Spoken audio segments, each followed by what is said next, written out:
नमस्कार मेरे भाई, मैं अनिल कुमार आप सभी का बुद्धा संस्थान पर स्वागत करता हूं। तो ये रही आज की सुपर 10 की क्लास मेरे भाई। डेली के हम 3-4 सवाल कराते हैं।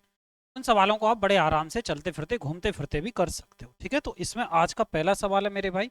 फर्स्ट क्वेश्चन क्या है उसको देखिए। फर्स्ट क्वेश्चन आज का ये कह रहा 80 वस्तुएं एक समान मूल्य पर खरीदी जाती है, उसमें से कुछ वस्तुओं को 8% के लाभ पर, यानी कि कुछ वस्तुओं को 8% के लाभ पर और कुछ वस्तुओं को 12% की हानि पर बेच दिया।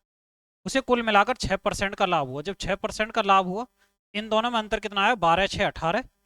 और इन दोनों में अंतर कितने आएगा? 2 का। कुल मिलाकर 9:1 हमारा रेशो निकल कर आया। टोटल 80 वस्तुएं, तो ये मान के चलो टोटल जो वो 80 रुपए की थी। तो वो कह रहा 8% लाभ पर कितनी वस्तुएं बेची गई। ये हो जाएगा 10 भाग बराबर 80 के, यानी कि एक, ये उसका 8 गुना। तो 8% के लाभ पर कितनी बेची गई? 9। तो 9 8 72, यानी कि 72 वस्तुएं जो हैं वो 8% के लाभ पर बेची गई थी। एलिगेशन इस सवाल में लगा दिया। दूसरे सवाल पर आए। 250 मीटर लंबी मालगाड़ी की गति 33 किलोमीटर प्रति घंटे, समांतर रेखा पर मालगाड़ी की उसी दिशा में चल रही है। 60 किलोमीटर प्रति घंटे की गति से 200 मीटर लंबी मेलगाड़ी चल रही है। तो मालगाड़ी का पीछा करती है, तो कुछ समय के बाद वो पीछे छोड़े। कितने समय के बाद? तो समय बराबर क्या होता है जी? दूरी बटे 4, यानी कि distance upon speed. Distance upon speed. जब एक गाड़ी दूसरी रेलगाड़ी को पार करेगी, उस कंडीशन में चलेगी दूरी। अब दोनों रेलगाड़ियों की लंबाई के योग के बराबर 250, और ये कितना सी 200 बटे सापेक्ष चाल क्या आ जाए? घटकर। भाई तेज चलने वाली रेलगाड़ी धीमी चलने वाली रेलगाड़ी को पार करेगी। ये 33 किलोमीटर और ये 66।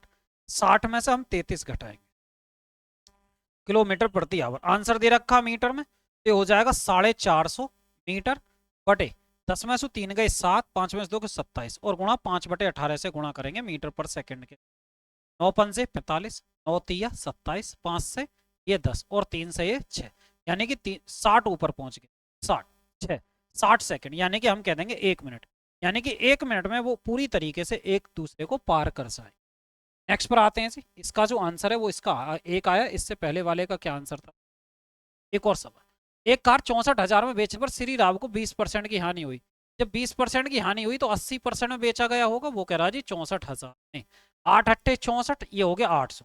100% की वैल्यू हमें निकालनी है, तो क्या निकल कर आएगा? 80,000। 100% की वैल्यू क्या निकल कर आई जी? वो 80,000 निकल कर आई। एक और सवाल। एक व्यक्ति 75 किलोमीटर प्रति घंटे की चाल से किसी निश्चित दूरी को 8 घंटे में दूरी तय करती है, और समान दूरी को 6 घंटे में दूरी गए। उसी चाल कितनी होनी चाहिए? चाल। तो डिस्टेंस तो भाई दोनों कंडीशन में बराबर चली गई होगी। डिस्टेंस इक्वल है, यानी कि भाई दूरी बराबर चाल गुणा समय। S1 T1 लगा देंगे और S2 T2 लगा देंगे। आसान ऐसे। 75 की 4 से चल रहे थे, समय कितना लगा जी? 8 घंटे। S2 कितना जी? S2 हमें निकालना, और T2 कितना जी? वो है जी T2 6 घंटे, यानी कि 6 घंटे में हमें दूरी तय करनी है। ये करेंगे 2 से 3, और ये 2 से काटेंगे 4, 3 से काटेंगे जी ये 25। तो ये कितना निकल कर आया? 25 चौका 100, यानी कि 100 किलोमीटर प्रति घंटे क्या निकल कर आए जी? अब दूरी निकल कर आई, यानी कि नई चाल निकल कर आई। या दूसरी बात, भाई पहले निकाल लो दूरी बराबर चाल गुणा समय। 75 की हिसाब से 8 घंटे में कितनी दूरी तय करेगा? 8 पंजे 40, 4 8 सत्ते 56 और 4 60, यानी कि 600 किलोमीटर। अब वो करा इसी दूरी को तय करने के लिए किस चाल से तय करना होगा? अगर 6 घंटे में 600 किलोमीटर की दूरी तय करनी हो, तब चाल बराबर दूरी बटे समय।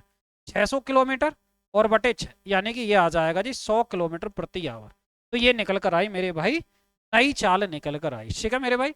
तो ये रहे आज के कुछ 3-4 सवाल। ठीक है मेरे भाई, ऐसी वीडियोस देखते रहें। ठीक है, घूमते फिरते इन क्लासों को देख लिया करो। 3-4 सवाल होते, ज़्यादा समय भी नहीं लगता सवालों को करने में, और आपका एक रिवीजन भी होता रहता है। आप कंटिन्यू 3-4 सवाल भी देखते रहोगे तो आपको सवालों में देखने को यही मिलेंगे। जैसे आप मॉक टेस्ट लगा रहे हो, प्रैक्टिस सेट लगा रहे हो, जब इन सवालों को लगाओगे तो इसी टाइप के आपको सवाल देखने को मिलेंगे। ये किसी ना किसी परीक्षा में आए हुए सवाल हैं, और ज़्यादातर पूछे जाते हैं अलग अलग चैप्टरों के। ऐसे नहीं है एक ही चैप्टर से, ठीक है, मिक्स है। 4 सवाल है 4 चैप्टरों के, तो ये मान के चलो 4 सवाल आप पढ़ते हो तो आपके दिमाग में 4 चैप्टर कंप्लीट हुए, यानी कि ठीक है। तो ऐसी वीडियो जानने के लिए हमारे चैनल से जुड़े रहें। जय हिंद।